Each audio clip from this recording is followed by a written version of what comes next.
Hello, everyone. Welcome to another beautiful and exciting episode of the Ability Conversation Room. And today we're going to be talking about a topic that's so interesting and it's so important because for persons with disability, this is something they go through all the time. Some have already gotten used to it. Some are in it at the moment. And this episode is going to address a whole lot of things and it's going to help them to navigate through life as persons with disability. Today's topic is dealing with social stigma and public reactions. With me on the show, I have my wonderful and loving husband, Medra Onyema.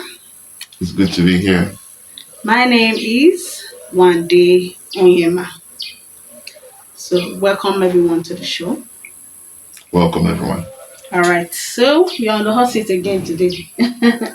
So, the first question says, what does social stigma mean in the context of disability? Okay. When you talk about social stigma, you're talking about perception, you're talking about reaction, you're talking about acceptance. And this definitely reflects in different areas of the life of persons with disability. And of course, it also has to do in terms of the way the society has actually come to understand the whole concept of disability. Some people see it as spiritual, some people see it as, but then understanding that this set of people are actually human beings and accepting them has to do with all the social acceptance and either stigmatization or not. So I think majorly perception, reaction, and the likes is what forms this social stigma that we talk about. Thank you. So, that takes us to the next question. Since you have given us a background on that, can you share a personal experience where you felt judged, misunderstood, or excluded because of disability? You have a whole lot to share. I have a whole lot So to please share. just give us like maybe one So experience. I'll just take one, and that is at the point where I had gone through school, I'd done my first degree in computer science, I'd gotten my MBA, and now it has gotten to the point of getting a job. Many times they saw my CV and they fell in love with it, and they invited me for interviews. And when I show up in person, the story always changed. This happened for 11 good years before I actually got to work with somebody personally who, God bless her, gave me that opportunity. And she fell in love with what I did to the point that she insisted that I go everywhere she goes in terms of her being in position where she could influence things. So coming closer, you get to know me better than judging me based on my outward appearance. So that was one example where I felt judged even before I was given the chance. Thank you for that. So we get into the deep conversations now, right? How does pity differ from genuine support and inclusion? Pity is, it doesn't do any good. Let me start there. But then let me paint a picture. Pity is me no matter how well I dress or look, and what I am reduced to is giving me 20 naira when you see me on the road. Pity is instead of giving me an opportunity to prove myself, you already have a mindset of limitation and you just felt that charity is the way to go. But when you talk about giving opportunity or support, it's understanding where the limitations are and then you give the required accommodations to allow me function to my full capacity like every other person in that room. So if I want to take it to the workplace, I know that I cannot climb stairs. So what are the provisions to make sure that I can get into my space and do what I should do like every other person. Mm. So you're not pitying me by giving me a job. You are actually empowering me by giving me a job. Mm. And when you give me the necessary accommodations, it's only helping me to function well in the space. Yeah. So that's the difference. Thank you so much for that. Thank you. Another one says, what impact does social stigma have on education, Mm, employment, and relationship? I think we even mentioned that of employment. So yes. now I think our focus will now be on education and relationships. Okay. So in terms of education, removing social stigma is creating an atmosphere where every child or every individual is equal, meaning you are removing the barriers that would exclude me from the space and making me comfortable enough to be able to do the learnings as it Mm. should be. Yes. I said it in the one of the episodes where I said a society or a system that is not created with everybody in mind is not an inclusive system. Mm. It has to, you have to put into consideration, if we are putting classes in this particular location, how many of the people who are admitted will be able to effectively learn. I remember back then in school, I had issues with the restroom. Mm. Restrooms were far away from where I went to classes. So imagine me in a class and then suddenly I start having those feelings of having to go, and then there's no nearby Yes. restroom. Of course, at some point I'll disconnect from the lecture, Yes. just hoping that I will not Mess yourself mess up. myself up or disgrace myself in that environment. So you see, that environment is not inclusive. And then you take it further into other learnings. Mm. I'm not going to be talking only based on persons on wheelchair. There are other people like autistic children. What you are communicating to others in the class, can they grasp it? Mm. Have you created enough accommodation for them to be able to be part of the learnings? Mm. So that's what we talk about when we talk about even education. The teachers themselves, have they been prepared to be able to transfer knowledge to persons who are physically challenged, no matter the physically or the kind of disability that the person Mm. has? So that is what we talk about, an inclusive environment when it comes to education.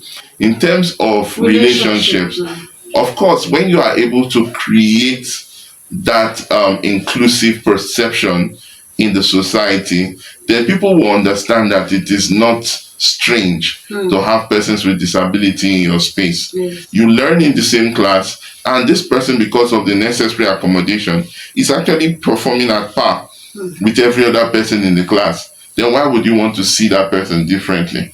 Mm. So from there it translates into the society. I went to school with persons with disability. They performed well. They did this. They did that. At some point, it removes that myth or Yes. obscurity that usually brings classifications of this set of individuals. Yes. We all have our differences. We all have our strengths. We have our weaknesses too. So the same thing, these ones have their weaknesses and their strengths, and as long as we can work together to complement each other, then everything works. This goes as far as even going into a relationship, like a love affair, Mm. going into marriage with somebody with disability. If you get to understand them, the situation better, you understand how you can fit into the life of these ones. Mm. I'm not saying that you have to marry out of pity. I'm not saying that it's compulsory that you must marry them, but they are marryable if you know how to complement them. So these are the conversations that we want to put out there to enable the society accept this set of people. Thank you. What advice would you give parents raising children with disability in a judgmental society? Very good. Emphasis on judgmental. Judgmental. So the home is the first learning space of any individual. I would say parents should create a safe space Mm. where these children can express themselves. You understand, parents, when you have a child who has some form of disability, you need to go on a personal learning curve, or to get yourself adequately adequately equipped to give the necessary support to this particular child with disability. So it starts from there, and the way you treat your child is the way others would have to accept the child. Yes.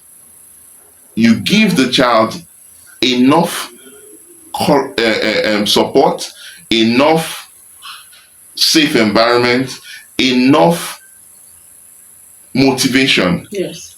to be the best that they can be.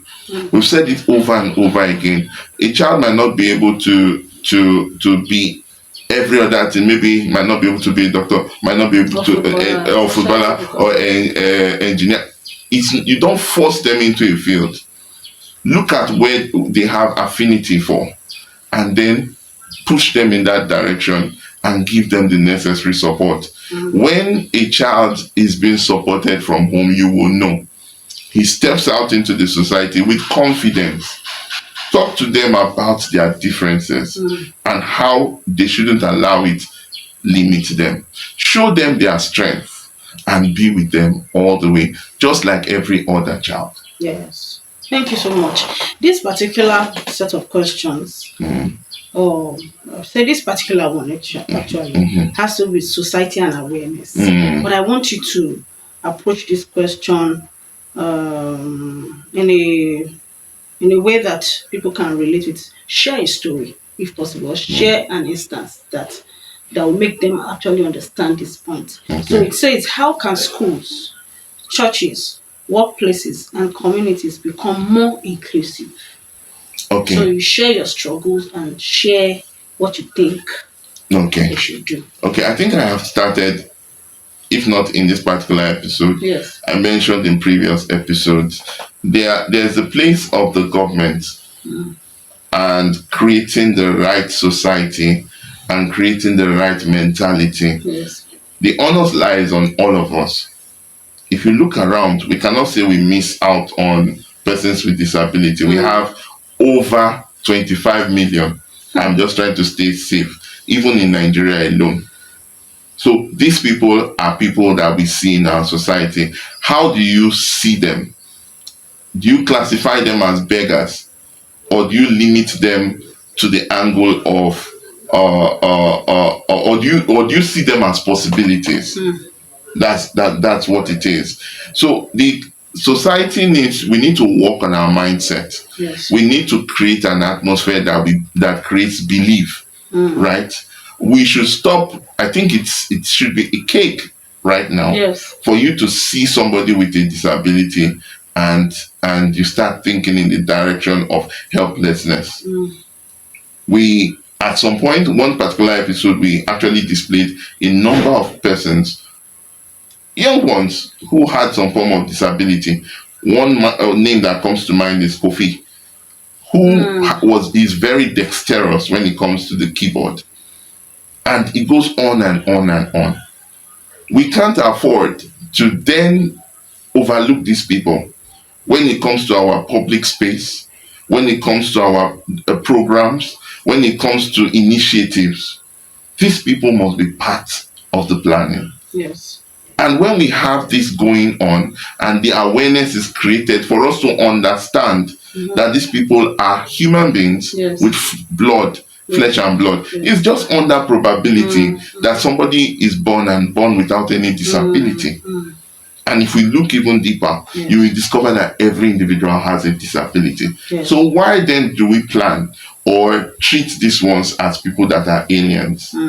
Thank you. So my advice is it's high time we start thinking positively and putting this chunk or this reasonable amount of people that make a reasonable number in our society, thinking about them positively and including them in our plans. Thank you. There's something that came to mind while you were talking. I just remembered an incident of when I was organizing my summer program. And I reached out to a parent because I titled that summer program an inclusive summer because I wanted to extend it to children who have special disability needs also. and any disability of any sort, right?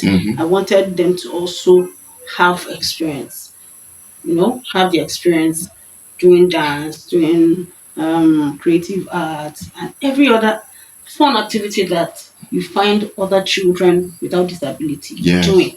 And then I reach out to a parent whose children don't have disability, and he goes like, "Do you think other parents would like their children mingling with these children?" And I'm like, "Which children?" Which you said the children with special needs. Now, do you think a parent who doesn't have children with special needs would like their children mingling? That's a very wrong mindset. And I want to use the opportunity to tell um, people out there, especially if you're a parent with children without any special need, I think you should learn to accept and accommodate these children Yeah. that have special needs. Yeah. Just to add, Yes. I said once in one of the episodes that in the bid of training your own children Yes. to appreciate these ones, you are building in your child empathy. Yes. You are building in your child responsibility. You are building in your child a society that would come to be responsible. Yes. When you impart this knowledge, I'm saying it because of the other um, parents who said our children don't have disability. Why would you want our own to mingle And with the those with children. disability and all sorts? You are denying your children the opportunity to be better citizens. Yes. So it goes both ways. It just depends on the way you see it. Yes. Thank you so much for that. So this is like our last question. It's like a quick closing question. What gives you hope despite the challenges of stigma and discrimination? You personally now, what gives you hope? Okay, a lot has changed, right, from when I was a lot younger. There were no conversations, there were no initiatives, there were no sensitization of some sort. But now we see a lot of these things coming up. What is left now is the part of coming from the point of empathy. Yes. Empathy meaning that you feel it from my point of view, not just giving me solutions based on what you think I need. Now, what is left is that persons with disabilities need to be included in the decision making Yes. and be part of the planning. So that gives me hope. We're getting there Yes. gradually. Yes. Thank you so much, Rui, for that wonderful closing remark. And I hope you all learned a whole lot. I actually learned sitting here asking him those questions. I actually learned a whole lot. And I feel that if you learned a lot, you should please share with a particular community you belong to, or community of persons with disability, community of parents of special needs children, parents of children with disability too, so that they can, use that to encourage themselves and also learn learn from it and apply that in their lives and the lives of their children. So, on this note, we will not end this episode without reminding you to like, Like, comment, share. Please subscribe if you have not done that. subscribe. All right. And this is when we say Bye.